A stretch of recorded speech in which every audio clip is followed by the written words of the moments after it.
Hello everyone, welcome to Chargers TV. Round 10 of the SEABL competition concluded over the weekend as your very own Telstra Hobart Chargers were in action at the Doon Entertainment Centre on Friday night. They were up against the Melbourne Tigers. Let's have a look at the results from Friday night for you now. Starting with the women's game, it was Melbourne again, this one by 21 points. 89-68 was the scoreline. Top scorers for Melbourne were Luella Tomlinson with 22 points and 7 assists, while Monique Conti had 20 points and 7 rebounds. For your very own Telstra Hobart Chargers, Shana Thompson, again, having another good game, 25 points, 2 rebounds, and you can also chip in 5 3-pointers in that as well too. Kathleen Shearer had 19 points and 6 rebounds and 5 assists. You're going to hear from Dwayne Davey now, the head coach of the Telstra Hobart Chargers women's side. Yeah, look, the effort was there once again, and can't complain about that. And going in with Britt not playing tonight, so that made it difficult, and obviously not having Britt Parker as well. So our two first and second choice point guards not in the lineup, so that made it difficult. But we were in the game halfway through the third quarter, and I think we kind of just ran out of gas a little bit. And it's disappointing. Melbourne's a really good team, and I guess they run their offense and structure up in a way that really capitalises if you have any mental lapses defensively, and we had too many of those.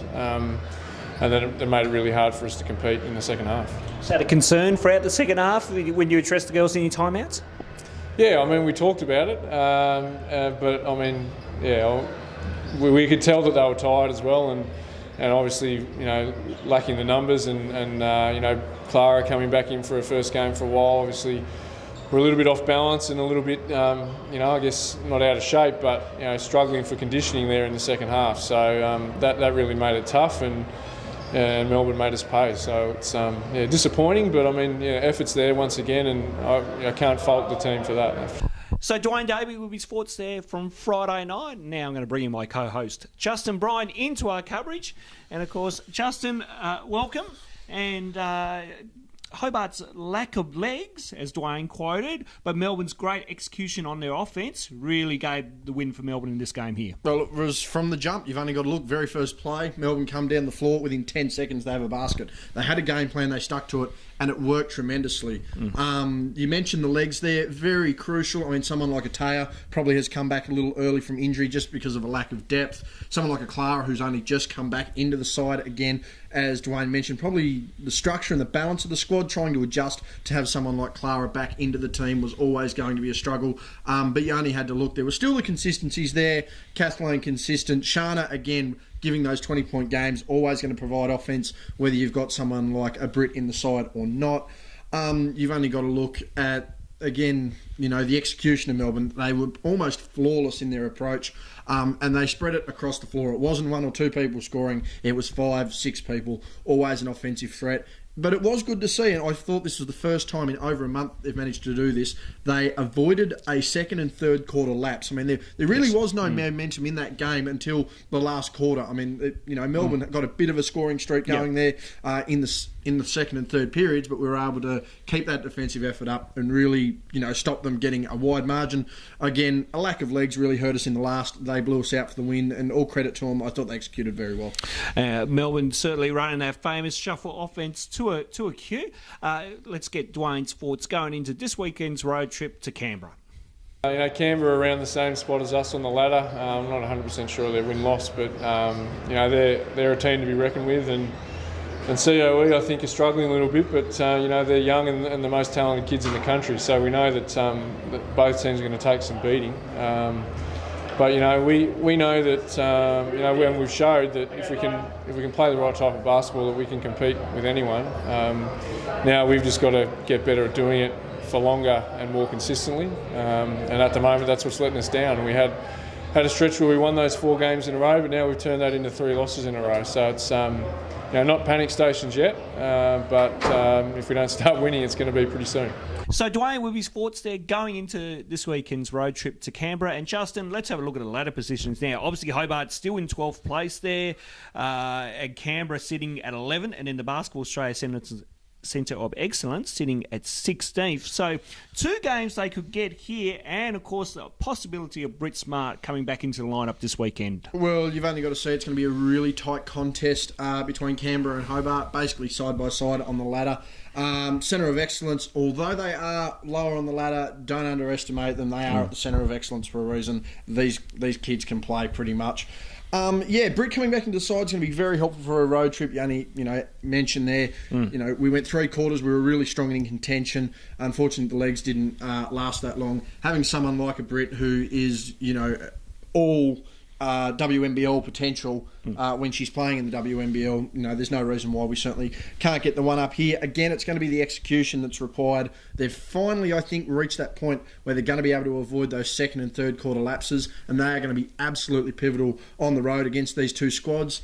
It's going to be really interesting. Road trips are always hard, let alone a back-to-back road trip in consecutive nights. Maybe if the team can get lucky, they might fly over on the Friday night and get a rest up in. But I mean, if they're landing on the Saturday playing, then heading off and playing again Sunday, it's going to be a tough ask. Always a tough ask on the road. But I got some faith in the girls, and I reckon they can come away with at least 1 win on the road. Let's hope they can get 2, Justin. As of course, these games are on, of course, Saturday night. They'll take on Canberra at Belconnen Basketball Stadium, 5:30 p.m. tip-off, and we are hoping that will be a live stream. So stay tuned on details for that. Also, the game against Basketball Australia Centre of Excellence at the AI's training hall will be on the Sunday, and that is at 1 o'clock tip-off right there, and you can follow the game by live stats on that one. We'll take a break, and we'll come back with more right after this. The Devils have got 4 seconds to get it up and get a shot away. David close from halfway. Tipped in by Turner. The points count. What a play. Reminds me when the Russians beat the USA. They threw enough. And welcome back. Now time to review the men's game, as your very own Telstra Hobart Chargers went down in this one by 16. 93-77 was the scoreline. Your top scorers for the Melbourne Tigers were Maxwell Vitalia with 23 points and 5 rebounds, while Tom Wilson, the Sydney Kings player, had 19 points, 11 rebounds and 4 assists. For your very own Telstra Hobart Chargers, Craig Moller once again stepping up to the plate. The engineer had 24 points and 8 rebounds, while Trey Nichols chipped in with very handy 19 points and 3 rebounds and 4 assists. You're now going to hear from Craig Moller to get his post-match thoughts. Yeah, not good enough by us. Credit to them, they played really well, shot the ball well and defended well. They're very well coached as well, of course. Yeah, look, that's not good enough from us though. Where we want to go and where we want to be, that team is a top 4 contender, and they've probably jumped us with that. And we got 2 individual second half. I struggled to find the ball. I think I was going pretty well there in the first half, but just as a team overall, not good enough. Obviously, Melbourne in 6th and will probably jump to the 4 now. But in that second half, in that third quarter though, Melbourne were able to kind of disrupt you guys from your offence and take you away into that individual game. So obviously, Stewie kind of stressing to get back to that team structure. Yeah, that's it. And we've got no counters tonight. They changed off their offence and we didn't do anything. They changed their defence and we didn't do anything, and it changed the game. And that's the obvious result to come out of it, and we really need to learn from this, otherwise we might struggle to get that top 4. Craig Moller with his thoughts there from Friday night, and obviously JB, Craig saying that too much individual work and not enough teamwork led to the loss from Friday night. There is an iron win, but there isn't an iron team, and they proved that on Friday night. You only had to look at the start of the season. They almost reverted back to that old style of play they had, where they were playing for themselves and not playing for the team, which really didn't make them a cohesive unit, and that's why they didn't win the game. They started all right. I thought they had a good start to the game. I thought Terry started really well. I even thought Craig, considering he'd just come off the plane, was playing really well. I thought the whole team was gelling well as a unit. Then all of a sudden Melbourne started to get a run on, and they had an absolutely red-hot shooting night. I mean, anything they touched turned to gold. When you've got teams pulling up from 25, 27 feet, letting shots go with defenders in their face, it's very rare you're going to be able to defend and stop that, particularly when they're falling. But, I mean, at the same time, Hobart didn't get back to the grittiness that they know. They didn't get back to the defensive way of basketball that they know. And I honestly think that's what really cost them. Again, Trey and Craig, the outstanding contributors. Someone like a Terry, who I thought was underrated throughout the game, had a tremendous first half, very defensive-minded in the second half. Zach was probably a little bit off. I think that was another contributing factor. Probably another case as to why he's the Defensive Player of the Year. But I mean, outstanding from Melbourne. Hats off to them. You've only got to see why they are a completely turned around side, and why someone like a Tom Wilson is certainly a hot prospect to look at, not only for the NBL but potential NBA stardom heading into the future. And of course, Melbourne's big third quarter run was pretty much the game changer in that ball game. And Melbourne taking that one by 16. We asked Craig Moller about his thoughts going into the Canberra road trip for this weekend, and here's what he had to say. We've been okay on the road, certainly haven't been excellent. They're two very winnable games. The COE are going well, another team in that sort of hunt at the moment. So, look, it's going to be a really tough challenge. We need to come out with some physicality and some mongrel in us, otherwise it's probably not going to get done either. So, Craig, with his thoughts going into the road trip to Canberra this weekend, JB, let's have a look at the ladder positions for them now, as the ladder is tightly contested. Now, some results went our way, and we've been able to keep fourth position. So we are sitting fourth, while the Basketball Australia Centre Excellence for the men's side is ninth, and then right down the bottom at 16th is Canberra. But you can't underestimate both these two sides. They'll be well prepared and ready to go. Craig has mentioned in the post-game interview there that they need to get back to that teamwork that has led them to good form just before that Melbourne game. Absolutely. And I mean, two sides there that are a stark contrast to arguably us and one another, but they're going to present two different challenges. Centre of Excellence, as I highlighted in the women's, they are young, they are talented, but they're at the Centre of Excellence for a reason. They can play the game and they can play it really well. Now, Canberra, on the other side of that, they haven't won any games this year, which is unfortunate, but at the same time, they're going to be playing absolutely free-spirited basketball. They're at home, and I mean, they've got nothing to lose. They're a side that's not looking like they're going to make the 8, let alone really push up the ladder any further. So they're a danger side. They're a side that can experiment, they can play with a bit more flair, and they can really challenge the Chargers, particularly coming off what was a poor performance at home. But again, if the Chargers get back to their team way of basketball, if they execute on defence, if everyone becomes accountable and everyone plays their role like we know they can, I don't see why the boys can't come home with two solid wins and maybe even push a bit further in the top 4.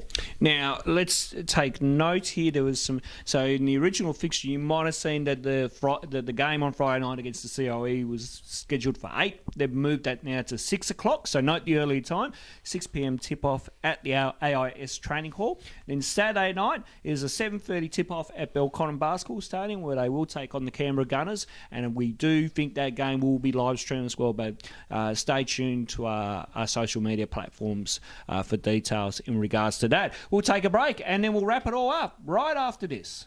And signals what the foul is about. So the Devils get a fresh 30 seconds, but they're using up every second. Well, there's their first 2 points of the second quarter. As I said, And welcome back. Don't forget to follow us on all of our social media content to keep up to date with all the goings on here at the Telstra Hobart Chargers. You can like us on Facebook, you can follow us on Twitter, you can follow us on Instagram, or you can subscribe to our YouTube channel. So don't forget to keep up to date with all the goings on here at the Telstra Hobart Chargers. Now, we did speak to Craig Moller right at the very end part of the interview that we had with him about the NBL All Australian gig that he got in the Tour of China. So we spoke to him about what the experience was like, and we also asked him about how does he feel about being given the nickname of the engineer. Now, we must point out, and we'll give some props and credit to our court announcer for the Telstra Hobart Chargers on game night, and Craig Irons for coming up with that nickname. It has certainly stuck well and got a bit of publicity last week on the Fox coverage. So, and you'll get to hear Craig's thoughts on what he thinks about it. That's all we have time for in this edition of Chargers TV. On behalf of the entire crew, it's goodbye. Let's have a quick talk about your experience in China with the NBL All Australian team. Obviously, a great 3-game series between you guys and one of 2 Chinese national teams that are competing at the moment. How did you find the experience, and how did you find yourself under Coach Lamanis? Yeah, it was great fun. It was a great group of guys. They've played together for a little while in all the Asia qualifying stuff, so just to go in and be a part of it was fantastic. Yeah, Dre as a coach was awesome. I really learned a lot, I think, in only a short time, and hopefully I can bring some of that back. Obviously, my role was vastly different. I would have liked to play a bit more, but that wasn't what it was about. It was about learning and just being in an international basketball environment. And how did you find that? Obviously playing in China, of course, the Chinese crowds take a little while to warm up there and get into it. So what was that kind of feeling like? Different to here and in Melbourne, of course. Yeah, so 2 out of 3 games were big stadiums and were sellouts, and we won both of those. So it was an awesome experience, and you've got to deal with all sorts of things. Obviously, it's a different country, the food's different, your time's a little off, and I think everyone knows the officials are not always straight up and down in China, and so just all that things you got to deal with, and that's really what our mindset going over there was, to not let any of that affect us, and we did a good job. And I should mention that every time the media speak with Coach Lamanis and speak about how when the Australian team comes together in very short notice, you still find a way to honour the green and gold in a short amount of time and play with that Aussie spirit out there. Yeah, certainly that's one of the things he stressed the most. That was, there's whatever's best for the team, really, and whether that's, making the extra pass or making the shot yourself, just being making your judgment, and that was really one of the 2 things. The other thing was just intense defence. So they're the 2 things that the Australian team really pride themselves on, and we need to get a bit of that down here.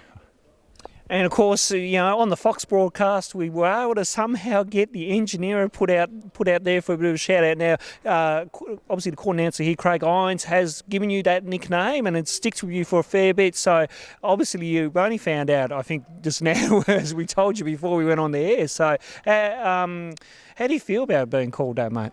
Is it okay? Yeah, I don't mind it. The engineer is normally someone that controls everything and does so. Yeah, it's not too bad. It's certainly not the worst nickname, and I think Craig does a great job announcing our games and really gets the crowd involved, so I'm happy to roll with it. Excellent, and shout out to Matty McQuaid too for the shout out on the Fox coverage, so that was great to see. Craig, unfortunate tonight, mate, but best of luck next weekend on the road. No worries, thanks. Cheers, man.